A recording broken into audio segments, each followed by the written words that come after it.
It's enough. Please do speak up. It's been so long. Please. But but what if they think I'm rude? Will I become alone? Or will I lose them? Well, that was an internal conversation that I had gone through several times in my life. And I'm sure that it's not just me. Hi, I'm Ambbadi, currently pursuing my master's in psychology at Central University of Karnataka. Before moving on, let me ask you a question. Have you ever said yes when every part of you wanted to say a no? If your answer is yes, you are not alone in this. We all have stayed quiet to keep up the peace, to avoid the conflict, to not lose people, or just because we don't know how to speak up. And that's the irony of not being assertive. We fear of losing people, but we end up losing ourselves. We all have heard that assertiveness is about speaking up for yourself, saying no, and so on. But have you ever thought that why do we still find it very difficult to do so? Let's break it out. Being raised up in a collectivistic society like India, we have been taught to respect, to adjust, to obey, not to question, and so on. Nobody has ever taught us that respecting others should never mean disrespecting yourself.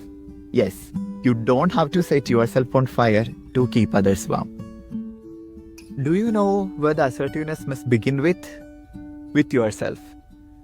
We may often say no to our own unrealistic demands. We may push through exhaustion, and we don't listen when our body asks us to take rest.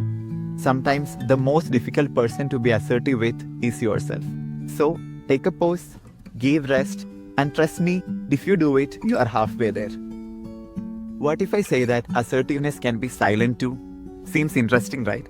Coming to relationships, the boundaries doesn't always need explanations. A silence, a no, a step back can all be a message. That is silent assertiveness. Like muting a toxic group chat, spending less time, limiting the conversation can all be assertiveness. It may be silent but powerful.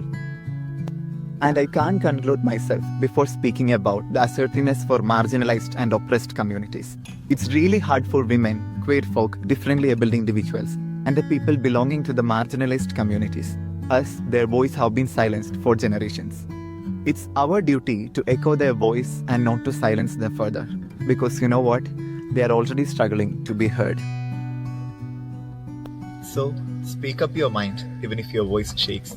As Anne Lamott said, no is not just a word, it's a complete sentence. Assertiveness is telling the world that I respect you and I respect myself too. Because you know what? We are not here to just exist, but to live, to speak, and to be yourself freely and unapologetically.